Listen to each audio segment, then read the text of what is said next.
अस्सलाम वालेकुम स्टूडेंट्स, आप देख रहे हैं अंडरस्टैंड एजुकेशन यूट्यूब चैनल। तो स्टूडेंट्स, आपकी बुक में टोटल 10 चैप्टर्स हैं। चैप्टर नंबर 12 से चैप्टर नंबर 16 तक 5 चैप्टर्स एंड चैप्टर नंबर 16 से चैप्टर नंबर 21 तक 5 चैप्टर्स। ओके, तो इस वीडियो लेक्चर में मैं आपको एक्सप्लेन करूंगी चैप्टर नंबर 12 से लेकर चैप्टर नंबर 16 तक मोस्ट इंपॉर्टेंट एमसीक्यूज कौन से हैं। ओके, सो इससे नेक्स्ट वीडियो लेक्चर जो होगा वो होगा चैप्टर नंबर 17 से लेकर चैप्टर नंबर 21 तक मोस्ट इंपॉर्टेंट एमसीक्यूज का। ओके, तो चैप्टर वाइज मैंने रेडी किए हैं और आपने इनकी बहुत अच्छे तरीके से प्रिपरेशन करनी है एमसीक्यूज की। इंशाल्लाह आपके बहुत अच्छे मार्क्स आएंगे अगर आपने इनकी प्रिपरेशन की। Okay, so next video lectures को अवेल करने के लिए आप अंडरस्टैंड एजुकेशन चैनल को सब्सक्राइब कर लें, साथ में बेल आइकन भी प्रेस कर लें ताकि हर लेटेस्ट वीडियो लेक्चर की अपडेट आप तक पहुंच सके। Okay, so let's get started. MCQ number 1, the SI unit of electric intensity is. Electric intensity का एसआई यूनिट क्या है? सो आंसर है Newton per coulomb. Okay, so MCQ number 2, the electric field lines are closer where the field is strong. Electric lines of force वहां पे close होती हैं जहां पर जो फील्ड होती है वो स्ट्रॉन्ग होती है। Okay, so MCQ number 3, the electric field created by positive charge is radially outward. जो पॉजिटिव चार्ज की वजह से इलेक्ट्रिक फील्ड क्रिएट होती है उसकी जो डायरेक्शन होती है वो रेडियली आउटवर्ड होती है, बाहर की तरफ होती है। ओके, तो MCQ number 4, electric lines of forces are parallel and equally spaced, then electric field is uniform. तो स्टूडेंट्स, इसका मतलब ये है कि जो इलेक्ट्रिक लाइंस ऑफ फोर्स होती हैं एक तो वो पैरेलल होती हैं और उनके दरमियान जो फासला होता है वो भी इक्वल होता है। इलेक्ट्रिक लाइंस ऑफ फोर्स होती हैं ये यूनिफॉर्म इलेक्ट्रिक फील्ड की वजह से होती हैं। ओके, तो ये थे most important 4 MCQs. Next, if a charged body is moved against the electric field it will gain electric potential energy. तो स्टूडेंट, इसका मतलब ये है कि अगर एक चार्ज बॉडी है और वो इलेक्ट्रिक फील्ड के अगेंस्ट मूव कर रहा है, मतलब ये कि जिस डायरेक्शन में इलेक्ट्रिक फील्ड है वो उस डायरेक्शन में मूव नहीं कर रहा, तो वो क्या गेन करेगा? It will gain electric potential energy. Next MCQ है, the unit of electric intensity other than newton per coulomb is volt per metre. Okay, so students, ये दोनों एमसीक्यूज मोस्ट इंपॉर्टेंट है। आपसे कोई भी पूछ लिया जा सकता है कि इलेक्ट्रिक इंटेंसिटी के आपने यूनिट बताने हैं, तो यहाँ पर क्वेश्चन में ये है कि न्यूटन पर कूलम तो इलेक्ट्रिक इंटेंसिटी का है यूनिट, लेकिन इसके अलावा कौन सा है? तो आंसर है volt per metre. Okay, so ये V ओवर M लिखा हुआ, इसका मतलब ये है वोल्ट पर मीटर। इसको ऐसे तरीके से भी लिखा जा सकता है कि यहाँ पर V लिख दिया जाए, M को ऊपर लेके जाएंगे, M-1 हो जाएगा, volt per metre. Okay, so MCQ number 7, a capacitor is a perfect insulator for direct current। एक जो कैपेसिटर है वो परफेक्ट इंसुलेटर है डायरेक्ट करंट का। ओके, so MCQ number 8 है, the idea for electric field lines was proposed by Michael Faraday। तो जो idea है इलेक्ट्रिक फील्ड लाइंस का वो किसने दिया था? माइकल फैराडे ने दिया था। ओके, ये साइंटिस्ट था, उसका नेम है। So MCQ number 9, SI unit of strength of electric field is newton per coulomb. जो एसआई यूनिट होता है इलेक्ट्रिक फील्ड की स्ट्रेंथ का उसको कहा जाता है न्यूटन पर कूलम। तो स्टूडेंट, इलेक्ट्रिक फील्ड इंटेंसिटी कहा जाए या इलेक्ट्रिक फील्ड स्ट्रेंथ कहा जाए, सेम बात है। ओके, सो यहाँ पर स्ट्रेंथ की बात कर दी गई है कि जो स्ट्रेंथ है एसआई यूनिट है of strength of electric field वो है न्यूटन पर कूलम। ओके, सो यहाँ पर एन सी की पावर -1 आ जाए तो इसका मतलब भी न्यूटन पर कूलम ही होता है। ओके, तो क्योंकि यहाँ पर C नीचे है, जब ये ऊपर जाएगा तो यहाँ पर इसकी जब नीचे है तो इसकी पावर पॉजिटिव है, जब ऊपर जाएगा तो नेगेटिव हो जाएगी, तो n C की पावर -1, लेकिन इसको पढ़ेंगे कैसे? Newton per coulomb. ओके, तो एमसीक्यू नंबर 10 है, special organ called ampullae of Lorenzini that are very sensitive to electric fields are found in sharks. तो ये मोस्ट इंपॉर्टेंट एमसीक्यू है कि जो स्पेशल ऑर्गन्स होते हैं जिनको एम्पुलाई ऑफ लोरेंजी कहा जाता है, जो कि बहुत ज्यादा सेंसिटिव होते हैं इलेक्ट्रिक फील्ड के लिए, किन में पाए जाते हैं? तो आंसर है शार्क्स में पाए जाते हैं ये ऑर्गन्स। ठीक है, सो नेक्स्ट है MCQ number 11। Now students, farad is the unit of capacitance. ये भी मोस्ट इंपॉर्टेंट एमसीक्यू है कि जो फैरेड है वो किसका यूनिट है? कैपेसिटेंस का। So MCQ number 12, if potential difference across two plates of parallel plate capacitor is doubled, then the energy stored in it will be 4 times. So 1 joule is equal to 6.25 cross 10 की power 18 electron volt. Most important MCQ, ये 1 जॉल किसके बराबर होता है? 1 जॉल equal होता है 6.25 cross 10 की power plus 18 electron volt. Okay, so next है MCQ number 14, the electron volt is the unit of electric energy. जो इलेक्ट्रॉन वोल्ट होता है वो किसका यूनिट होता है? इलेक्ट्रिक एनर्जी का यूनिट होता है। Okay, in RC series circuit the correct relation for the time constant is R dot C is equal to T। Time RC series circuit में जो करेक्ट रिलेशन है टाइम कांस्टेंट का वो है R dot C is equal to T। So MCQ number 16, the term RC has same unit as that of time. ये जो term RC है इसका सेम यूनिट है that of time. Most important MCQ है ये. Okay, the term RC has same unit as that of time. Okay, so next, now students, MCQ number 17, product of resistance and capacitance is called time constant. Resistance और capacitance के product को time constant कहा जाता है. जैसे हमने ऊपर देखा R डॉट सी का मतलब ये था रेजिस्टेंस और कैपेसिटेंस का प्रोडक्ट. ठीक है, इज इक्वल टू किसके इक्वल है? टाइम कांस्टेंट के. R dot C is equal to T. The amount of energy equal to 1.6 cross 10 की power minus 19 joule is called 1 electron volt. तो इसका मतलब ये भी आ सकता था 1 electron volt is equal to how many joule? 1 electron volt equal होता है 1.6 क्रॉस 10 की पावर माइनस 19 जूल के. Okay, MCQ number 19, farad defined as coulomb per volt. Farad की हम ऐसे डेफिनेशन कर सकते हैं coulomb per volt. Okay, MCQ number 20 है when dielectric is placed between the plates of the capacitor the value of E between the plates decreases. तो student इसका मतलब ये है कि जब कैपेसिटर की दो प्लेट्स होती हैं उनके दरमियान हम कोई डाइइलेक्ट्रिक रख देते हैं. ठीक है, तो क्या होगा? ई की वैल्यू पर क्या असर होगा? सो वो बहुत ज्यादा कम हो जाएगी, डिक्रीज हो जाएगी. ओके, नाउ स्टूडेंट्स 21 MCQ है, last MCQ. Intensity of field inside a hollow charge sphere will be zero. जो इंटेंसिटी ऑफ फील्ड होगी होलो चार्ज स्फीयर में वो जीरो होगी. ओके स्टूडेंट्स, तो ये था chapter number 12. Let's move to chapter number 13. Okay, now students chapter number 13. Chapter number 13 का name है करंट इलेक्ट्रिसिटी. ओके, सो इसके मोस्ट इंपोर्टेंट MCQs में इंक्लूडेड हैं. MCQ नंबर 1 है M inverse is the SI unit of conductivity. Okay, so second है reciprocal of resistance is conductance. Resistance की अगर reciprocal लिया जाए तो वो होता है conductance. Okay, so MCQ number 3, a wire of uniform area of cross section A and length L is cut into two equal parts. The resistivity of each part remains the same. तो student इसका मतलब ये है कि अगर एक wire है जिसका यूनिफॉर्म क्रॉस सेक्शन एरिया है और उसकी लेंथ है, अगर उसकी जो लेंथ है उसको काट दिया जाए टू इक्वल पार्ट्स में, तब रेजिस्टिविटी हर पार्ट की क्या होगी? तो स्टूडेंट्स ये मोस्ट इंपोर्टेंट MCQ है कि अगर एक वायर है, अगर आप उसको टू पार्ट्स में काट दें, ओके, उसकी लेंथ को, सो जो रेजिस्टिविटी है ईच पार्ट की वो सेम ही रहेगी. Okay, so now question number 4, temperature coefficient of resistivity is measured in kelvin inverse. जो टेम्परेचर कोफिशिएंट ऑफ रेजिस्टिविटी है उसको मेजर किया जाता है केल्विन इनवर्स से, K inverse. Okay, now MCQ number 5, the SI unit of resistivity is ohm metre. जो SI unit है resistivity का वो है ohm metre. Okay, ohm metre को हम ऐसे भी लिख सकते हैं, ओहम OHM को हम इस सिंबल से भी डिनोट कर सकते हैं, ohm metre. Okay, MCQ number 6, specific resistance of a material depends upon temperature and length. जो स्पेसिफिक रेजिस्टेंस होती है मटेरियल की वो किस पर डिपेंड करती है? वो डिपेंड करती है टेम्परेचर पर और लेंथ पर. Okay, MCQ number 7, by increasing the temperature of conductor, the flow rate of charges increases. If fourth band on a carbon resistor is of silver color, then its tolerance is plus minus 10%. तो student इसका मतलब ये है कि अगर जो carbon resistor है उसका जो फोर्थ बैंड है अगर वो सिल्वर कलर का है तो इसकी टॉलरेंस क्या होगी? इसकी टॉलरेंस होगी plus minus 10%. Okay, now students MCQ number 9 is, if fourth band is missing on resistor, its tolerance is plus minus 20%. अगर जो रेजिस्टर पर अगर फोर्थ बैंड मिसिंग है तो इसकी जो टॉलरेंस है वो प्लस माइनस 20% होगी. Okay, MCQ number 10, a rheostat can be used as potential divider. एक रियोस्टेट को पोटेंशियल डिवाइडर के तौर पर भी यूज किया जा सकता है.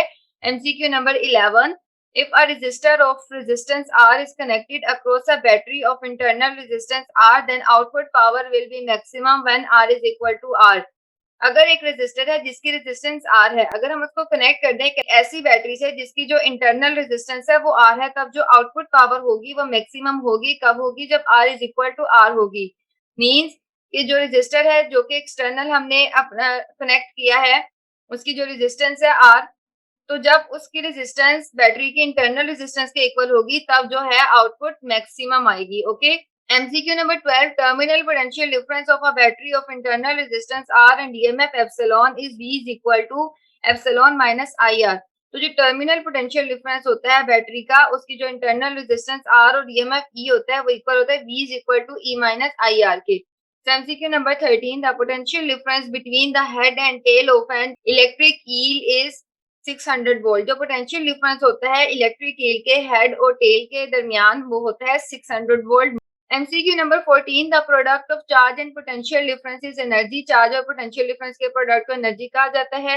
MCQ number 15, Kirchhoff second rule is based on energy conservation. जो किरचॉफ का सेकंड रूल है वो बेस करता है एनर्जी कंजर्वेशन पर। MCQ number 16, the resistance of a conductor of length L cross sectional area A and resistivity P is given by R is equal to rho L over A। ये जो resistance है ये इसका formula है। Resistance का formula क्या है? Resistance एक कंडक्टर की जिसकी लेंथ L है, उसका क्रॉस सेक्शनल एरिया A है और उसकी जो रेजिस्टिविटी है वो है रो। तो उसका फॉर्मूला बनेगा R is equal to rho L over A। So siemens is the unit of conductance. MCQ number 18, in carbon resistors which colour band indicates the tolerance of plus minus 10%। So answer है silver. Carbon resistor में कौन सा colour indicate करता है plus minus 10% tolerance को? सो वो colour है silver. Okay. MCQ number 19, Kirchhoff's first rule is based on the conservation of charge. जो किरचॉफ्स का फर्स्ट रूल है स्टूडेंट्स, ये आपने याद रखना है कि ये कंजर्वेशन ऑफ चार्ज पर बेस करते हैं और जो किरचॉफ का सेकंड रूल है वो बेस करता है law of conservation of energy पर। Okay. MCQ number 20, what is the resistance of a carbon resistor which has bands brown, black and brown? So answer है 100 ओहम। ओके। नाउ स्टूडेंट्स, ये थे most important MCQs chapter number 13 के। Okay, so let's move to chapter number 14। So now students, chapter number 14 electromagnetism name है chapter number 14 का। Okay, so इसके most important MCQs जो है मैं आपको एक्सप्लेन करूंगी। MCQ नंबर 1 है इसका, the magnetic force is simply a deflecting force. जो एक मैग्नेटिक फोर्स है वो सिंपली एक डिफ्लेक्टिंग फोर्स होती है। Okay student, tesla can be written as newton ampere inverse metre inverse. तो टेस्ला को हम न्यूटन एम्पेयर इनवर्स और मीटर इनवर्स की फॉर्म में भी लिख सकते हैं। Okay. MCQ number 3, magnetic density at a point due to the current carry conductor be determined by Ampere's law. Okay. So MCQ number 4, SI unit of magnetic flux, SI unit है magnetic flux का weber metre inverse square. Okay, weber metre inverse square. So MCQ number 5, magnetic flux density is measured in weber metre inverse square. So students, ये आपने याद रखना है कि जो magnetic flux है तो उसका ऐसा यूनिट है वेबर मीटर इनवर्स स्क्वायर, और जो मैग्नेटिक फ्लक्स डेंसिटी है उसको मेजर किया जाता है वेबर मीटर इनवर्स स्क्वायर। सो वेबर मीटर इनवर्स ऐसे भी लिख सकते हैं और ऐसे भी लिख सकते हैं, क्योंकि मीटर स्क्वायर पॉजिटिव है, जब ये नीचे जब ये ऊपर जाएगा तो इसका मतलब इसकी पावर जो है वो साइन चेंज कर लेगी। सो weber metre inverse square. So MCQ number 6 है, द ऐसा unit of magnetic induction is Tesla. Magnetic induction की जो ऐसा यूनिट होता है वो होता है Tesla. Okay. So MCQ number 7, work done on charged particle moving in uniform magnetic field is 0। कि एक चार्ज पार्टिकल है वो मूव कर रहा है मैग्नेटिक फील्ड में, तो वर्क डन होगा वो 0 होगा। मीन्स कोई भी वर्क नहीं होगा जब एक चार्ज पार्टिकल जो है मैग्नेटिक फील्ड में, यूनिफॉर्म मैग्नेटिक फील्ड में मूव कर रहा होगा। Okay. MCQ number 8, the value of permeability of free space in SI unit is. जो वैल्यू होती है परमिएबिलिटी ऑफ फ्री स्पेस की इन ऐसा यूनिट होती है, इन SI unit is 4 pi cross 10 की power -7 weber ampere inverse metre inverse. Most important MCQ, the value of permeability of free space in SI unit is 4 pi cross 10 की power -7 weber ampere inverse metre inverse. Now MCQ number 9, if a charge is at rest in a magnetic field then force on charge is 0। अगर एक charge rest में है magnetic field में तब जो force उस charge पर लग रही होगी वो 0 होगी। तब जो फोर्स उस चार्ज पे अप्लाई हो रही होगी वो 0 होगी। ओके, मींस के कोई भी फोर्स अप्लाई नहीं हो रही होगी उस पे। MCQ number 10, the Lorentz force on a charged particle moving in electric field E and magnetic field B is given by F is equal to Fe plus Fb। तो स्टूडेंट्स, ये Lawrence force का formula है कि जो Lawrence force होती है एक charge particle पर जो कि मूव कर रहा होता है इलेक्ट्रिक फील्ड में, और magnetic field is given by F is equal to Fe plus Fb। Okay. MCQ number 11, the sum of electric and magnetic force इसका लॉरेंस फोर्स। इलेक्ट्रिक फोर्स और मैग्नेटिक फोर्स के sum को कहा जाता है Lorentz force. MCQ number 12, charge to mass ratio of neutron is 0। Charge to mass ratio जो होती है न्यूट्रॉन की वो 0 होती है। MCQ number 13, the value of E over m is smallest for proton. जो E ओवर m की value होती है वो स्मॉलेस्ट बहुत कम होती है प्रोटॉन के लिए। Okay. MCQ number 14, the brightness of the input on CRO screen is controlled by grid। Okay, so MCQ number 15, in CRO the output wave form of time based generator by sawtooth। Okay, so MCQ number 16, cathode ray oscilloscope works by deflecting beam of electrons. जो cathode ray oscilloscope होती है वो काम करती है beam को deflect करके। Okay, कौन किस बीम को? इलेक्ट्रॉन्स की बीम को। Okay, beam of electrons are also called, electron की बीम को क्या कहा जा सकता है? एमसीक्यू नंबर 17 है, सो आंसर है cathode rays. Okay, so MCQ number 18, the magnetic induction has the same unit as flux density। Magnetic induction का फ्लक्स डेंसिटी जैसा यूनिट होता है, मींस के ये दोनों सेम यूनिट रखते हैं। Okay, MCQ number 19, as the unit of magnetic permeability is Weber ampere inverse meter inverse। जैसे यूनिट होता है मैग्नेटिक परमिएबिलिटी का वो होता है weber ampere inverse metre inverse. The relation B is equal to micro naught I over 2 pi R is called Ampere's law. तो students ये Ampere's law क्या हमारे पास फॉर्मूला है, B is equal to micro naught I over 2 pi R. Okay, so ये थे most important MCQs chapter number 14 के। Okay, now students chapter number 15, chapter number 15 का नेम है इलेक्ट्रोमैग्नेटिक इंडक्शन। तो स्टूडेंट्स अगर अभी तक आपने चैनल सब्सक्राइब नहीं किया तो आप चैनल से जरूर सब्सक्राइब कर लो, साथ में बेल आइकन प्रेस कर ले ताकि हर लेटेस्ट वीडियो लेक्चर की अपडेट आप तक पहुंच सके और आपसे कोई भी लेक्चर मिस ना हो। Okay, so let's get started. MCQ number 1, the notation for Henry is VS ampere inverse, means के word second ampere inverse, ये जो notation है हेनरी की। Okay, so MCQ number 2, one of the practical application of mutual induction is step down transformer। जो practical application है mutual induction की वो है step down transformer की। Okay, so MCQ number 3, Henry is SI unit of self induction. Henry जो है वो SI unit है सेल्फ इंडक्शन का। Now MCQ number 4, Lenz's law deals with direction of induced current. जो लेंजेस लॉ होता है वो डील करता है डायरेक्शन ऑफ इंड्यूस्ड करंट से। Okay, MCQ number 5, Lenz's law is the consequences of the law of conservation of energy. जो Lenz's law है वो कॉन्सिक्वेंस है law of conservation of energy का। MCQ number 6, if we make a magnetic field stronger, the value of induced current increases। अगर हम magnetic field को strong करते जाएंगे तो इंड्यूस करंट की वैल्यू भी इंक्रीज करती जाएगी, बढ़ती जाएगी। Okay, so MCQ number 7, EMF is induced due to change in magnetic flux। EMF किस वजह से इंड्यूस होता है? EMF इंड्यूस होता है मैग्नेटिक फ्लक्स में चेंज की वजह से। Okay, so EMF is induced due to change in magnetic flux। MCQ number 8, the SI unit of induced EMF is volt। जो induced EMF का SI unit है वो है volt। Now MCQ number 9, self induced EMF is sometimes called as back EMF। self induced EMF को बाज़ औक़ात back EMF भी कहा जा सकता है।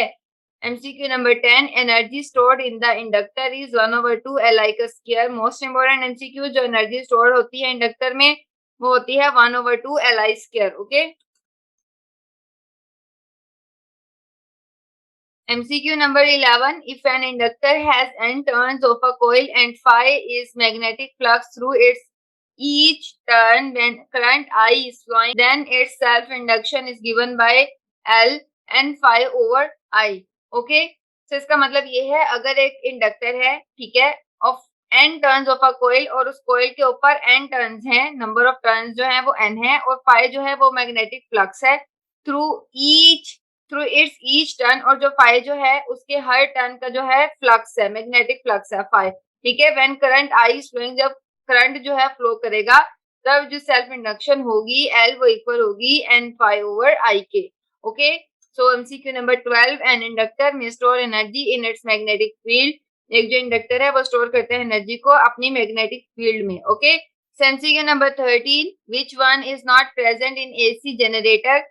क्या एसी जनरेटर में मौजूद नहीं होता? So most important MCQ, commutators जो होते हैं वो एसी जनरेटर्स में प्रेजेंट नहीं होते। ओके, सो जो कम्यूटेटर्स होते हैं वो एसी जनरेटर में प्रेजेंट नहीं होते। Which one is not present in AC generator? Commutator. Okay, now MCQ number 14, if the angular frequency of AC generator increase to double, the time period would become half। इसका मतलब ये है कि जब हम AC जनरेटर की जो angular frequency है अगर हम उसको इंक्रीज कर दें, बढ़ा दें, डबल कर दें, तब जो टाइम पीरियड है वो हाफ हो जाएगा। Okay, now MCQ number 15, during each cycle of AC voltage reaches a peak value twice। Her cycle के दौरान जो एसी वोल्टेज होता है वो पहुंचता है अपनी पीक वैल्यू पर ट्वाइस, 2 बार, okay, 2 times. So MCQ number 16, electric current produces magnetic field was discovered by Oersted। ये जो इलेक्ट्रिक करंट है वो मैग्नेटिक फील्ड की वजह से प्रोड्यूस होता है। सबसे पहले ये डिस्कवर किया था, दरियाफ्त किया था ओरेस्टेड ने। ओरेस्टेड भी साइंटिस्ट का नेम है, okay. MCQ number 17, maximum EMF generated in a generator is epsilon naught is equal to N omega A B. के जो मैक्सिमम ईएमएफ होता है और वो जनरेटर में जनरेट होता है, सो वो epsilon naught is equal to N omega A B, okay. MCQ number 18, mutual induction between two coils depend upon their size, shape, separation and orientation। जो म्यूचुअल इंडक्शन होती है दो कॉइल्स के दरमियान, वो किस पर डिपेंड करती है? उनकी साइज पर, शेप पर, सेपरेशन पर और साथ में ओरिएंटेशन पर, okay.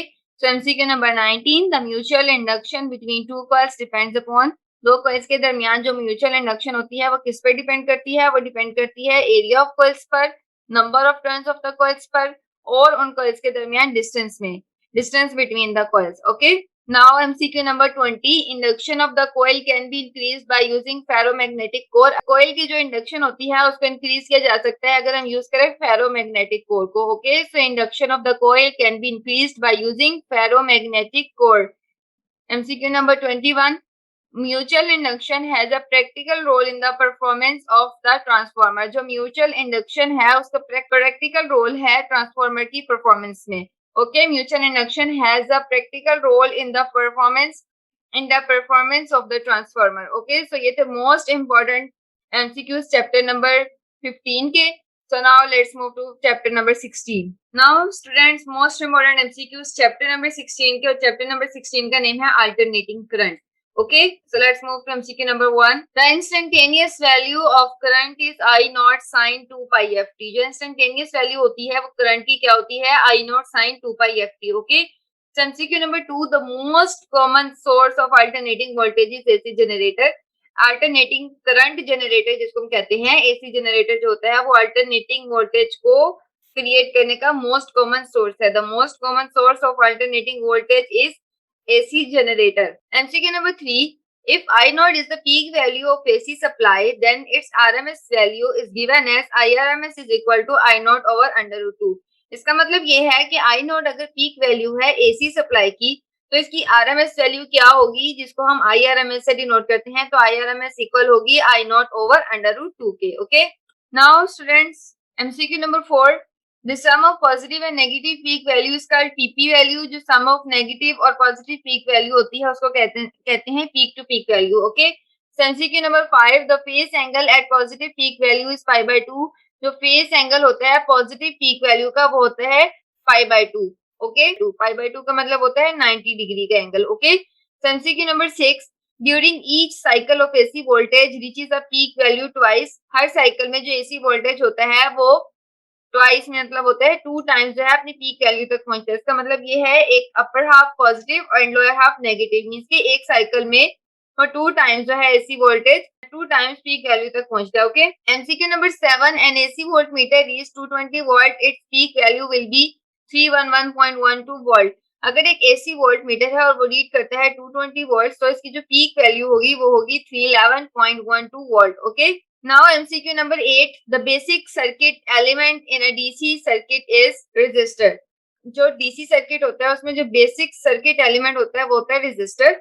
Now MCQ number 9, the phase difference between the voltage and current through resistor is 0 degree। इसका मतलब ये है कि जो फेज डिफरेंस होता है वोल्टेज और करंट में थ्रू रेजिस्टर वो होता है 0 degree. So MCQ number 10, the opposition offered by a capacitor to the flow of an alternating current is called capacitance। जो ऑफर की जाती है ऑपोजिशन कैपेसिटर की तरफ से कि अल्टरनेटिंग करंट के फ्लो को रोका जाए उसको कहते हैं capacitance, okay. Now MCQ number 11, a device that allows only the flow of DC through a circuit is called inductor। एक ऐसी डिवाइस जो कि अलाउ करती है डायरेक्ट करंट को कि वो फ्लो कर सके सर्किट में से, उसको कहा जाता है inductor, okay. So MCQ number 12, an inductor of 1 Henry inductance has a reactance 500 ohms, then the frequency required is approximately 80 Hz। So students, अगर एक इंडक्टर है जिसकी 1 हेनरी इंडक्टेंस है और जो रिएक्टेंस है उसकी वो 500 ohms है, तो जो फ्रीक्वेंसी होगी वो होगी 80 हर्ट्ज की, okay. MCQ number 13, the impedance Z can be express by Z is equal to VRMS over IRMS। जो इम्पीडेंस है उसको Z से डिनोट किया जाता है और किसके इक्वल होती है, VRMS ओवर IRMS के। ओके, एमसीक्यू नंबर 14, ऐसे unit of impedance is ohm. Impedance का जो ऐसा यूनिट होता है वो होता है ohm. Now MCQ number 15, at resonance frequency the impedance of RLC series circuit is minimum.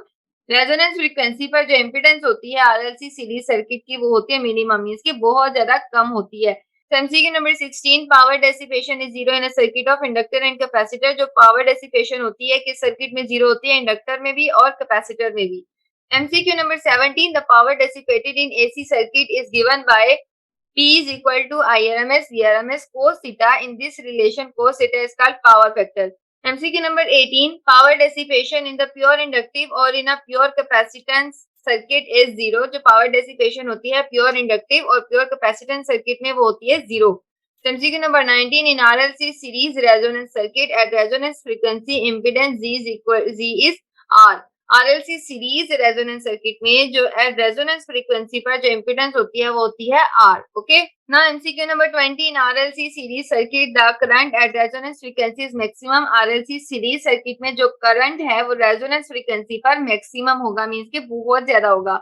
Now MCQ number 21, in three phase voltage across any two lines is about 400 volt. MCQ number 22, in a three-phase AC generator, the phase difference between each pair of coil is 120 degree. Okay, so इसका मतलब ये है कि जो AC generator है उसके three phase AC generator है तो हर फेज के दरमियान coil में वो होगा 120 डिग्री का। Okay, MCQ number 23, resistance of choke is very small. Choke की रेजिस्टेंस बहुत ज्यादा कम होती है। और MCQ number 24, choke consumes extremely small power. और चॉक जो है वो कंज्यूम करता है बहुत कम पावर को। Okay, MCQ number 25, high frequency radio waves is called carrier waves. High frequency radio waves को कैरियर वेव्स भी कहा जाता है। Okay, MCQ number 26, the frequency range for FM is given by 88 megahertz to 108 megahertz. Okay, so जो frequency range होती है FM की वो इक्वल होती है 88 megahertz to 108 megahertz. Okay, MCQ number 27, in three phase AC supply, if first coil has phase 0,